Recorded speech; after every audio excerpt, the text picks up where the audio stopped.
the presence of Sir Simon Canterville.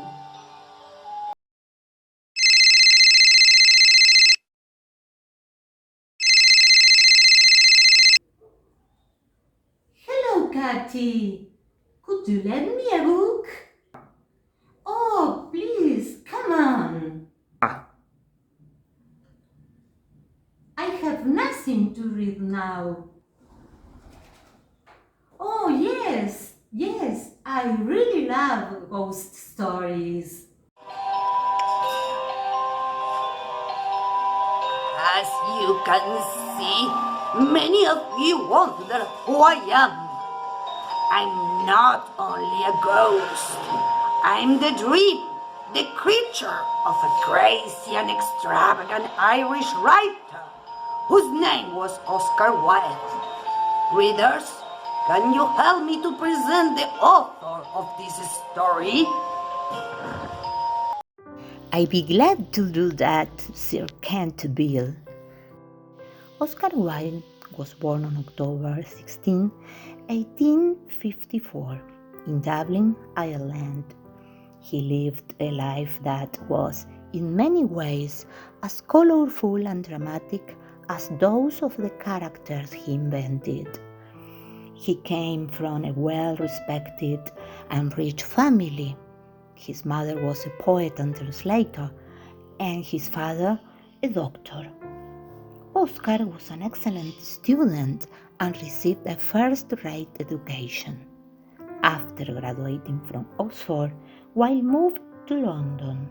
His writings and poetry established him as a major figure, whose followers believed in art for beauty's sake rather than for social and political change. While married with Constance Lloyd in 1884, he had 2 children. His homosexual relationship, illegal at the time, played a large role in shaping his life. The Marquis of Queensberry was incensed by Wilde's affair with his son. Lord Alfred made Wilde's homosexuality public and accused him of sodomy. After that, Wilde was sent to prison for 2 years.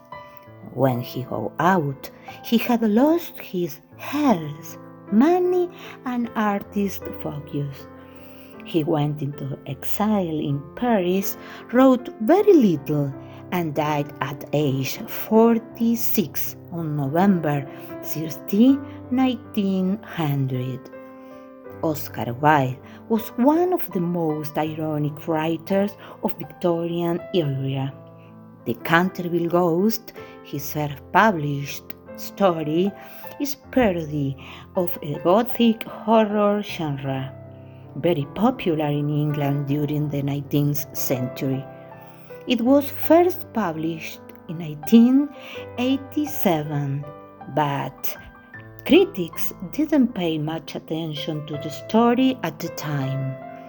Then it was republished in 1891, and it became an universal classic, being adapted for stage and screen numerous times.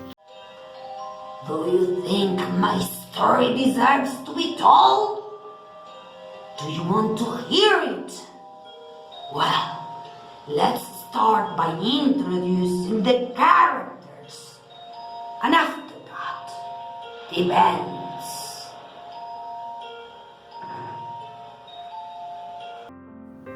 Okay, let's start presenting. Lord Canterville. He's an English aristocrat, a descendant of Sir Canterville. He's the one who sells the old family castle to Mr. Otis, but warning him about the presence of the ghost. Hiram Otis is a wealthy American minister and member of the Republican Party. He establishes in England with his family to work as a civil servant. This pragmatic and determined man does not believe in ghosts. Lucretia Otis is the beautiful Mr. Otis' wife. She is also an American, and as her husband, she has a materialistic view of the world. And of course, she's not worried about the presence of the ghost. And Washington Otis is the eldest son of the family, and he is named as the first president of the United States. He's a handsome young blonde man who offers practical solutions to the presence of the ghost. Stars and Stripes are twins. They are the youngest children. Their names refer to two symbols of the American flag. Together, they spend most of the story making mischief and tricks to scare the ghost. They are a real nightmare. Virginia is the Otis' teenage daughter. She is 15 years old. She is a beautiful, kind, pious, and educated young woman. Unlike the other members of the family, she is the only person who shows an empathetic and understanding attitude towards the ghost. Mrs. Amney is an older woman who works as a housekeeper for the castle. She knows all the secrets of the castle, and she shows reverence and fear in front of the ghost's presence. Cecil Cheshire, better known as the Duke of Cheshire, is a young English aristocrat. He is in love with Virginia Otis. And of course, the ghost of Sir Canterville, who was the first owner of the castle in the late 16th century. For 300 years, he has dedicated himself to torment the inhabitants of the castle. The story begins with the sale of a magnificent castle called Canterville Chase to Hiram Otis, an American minister. The British seller, Lord Canterville, warns Mr. Otis that the place is haunted by a ghost. But Mr. Otis is not a superstitious person and buys the property anyway. Soon, the Otis move into the new home. The family consists of Mr. and Mrs. Otis, the eldest son, Washington, the 15 years old Virginia, and the young twins called Stars and Stripes. Every day, a mysterious blood stain appears on the library floor. Mrs. Amney, the housekeeper, explains them that the blood stain belongs to Lady Eleanor de Canterville, murdered 300 years ago. This doesn't seem to bother the family, as they just cleaned up every day. One night, the ghost appears to Mr. Otis. Instead of being scared, Mr. Otis asks him to oil his chains so he will be able to sleep, and gives him a lubricator oil bottle. Humiliated, the ghost leaves the room, but suddenly meets the very naughty twins, who throw pillows at him. After 300 years of scaring the inhabitants of the castle, the ghost sees his career ruined. The ghost's life turns into a nightmare. The twins never stop bothering him, and he decides to lock himself in a room really depressed.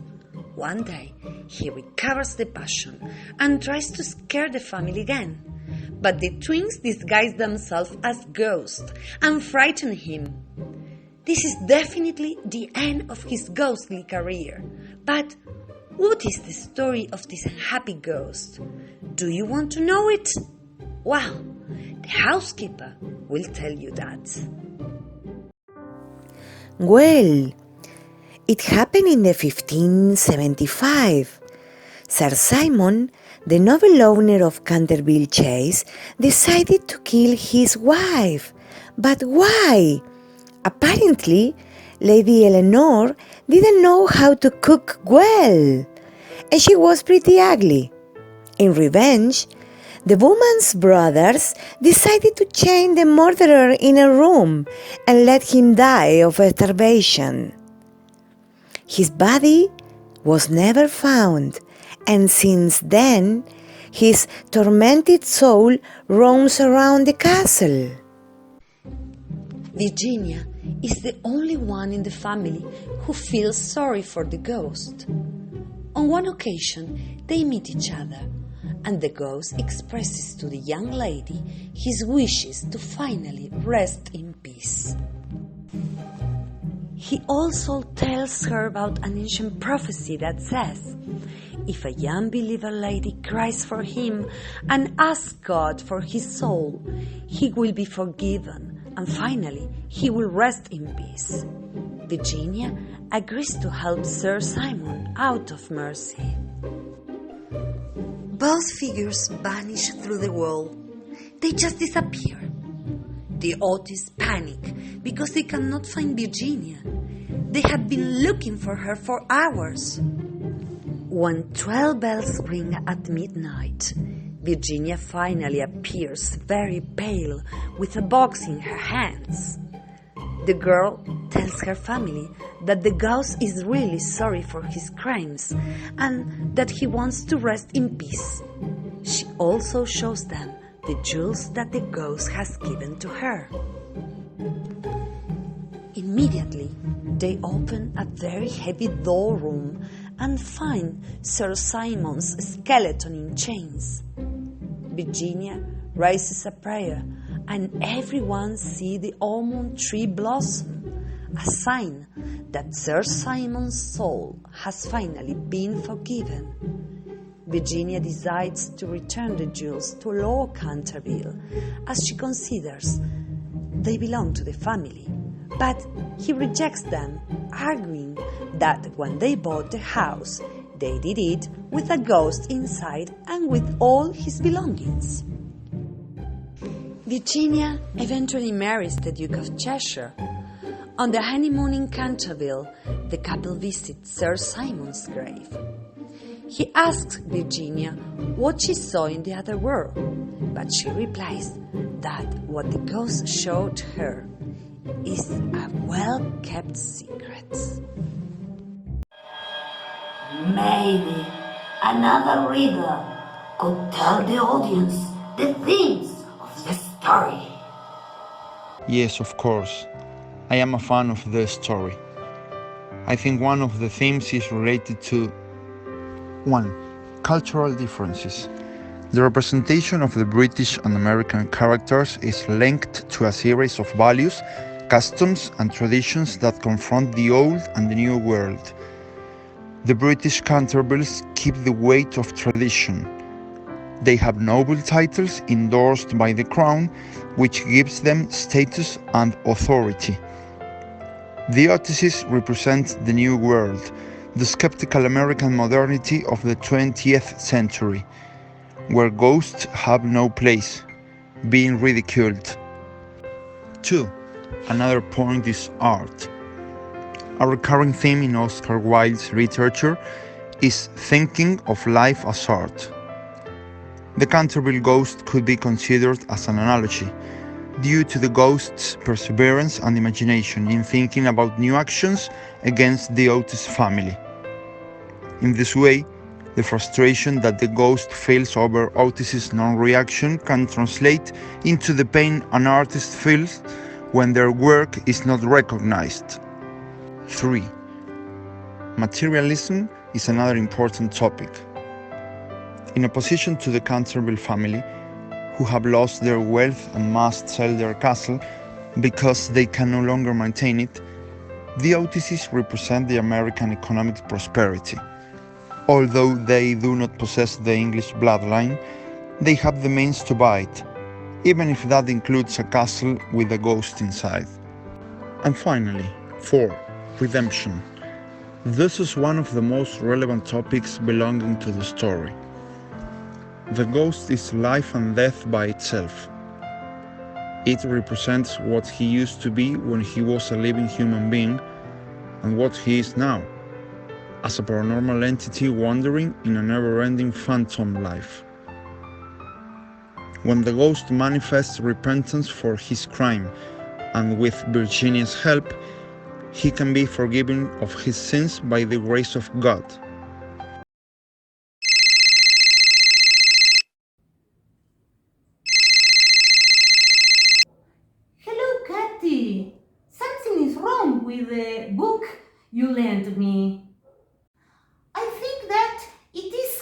it. Listen, listen. The book is talking. I don't see your point, Sir Canterville. I am Oscar Wilde, your creator, and you are just the product of my great imagination. I don't agree with you. Everybody knows you because of me. Would Oscar Wilde exist without the ghost of Canterville? Touché, my dear ghost. Maybe we are also the creations of those people who think and read about us. And this is the end of the story. Now, let's play the Ouija game!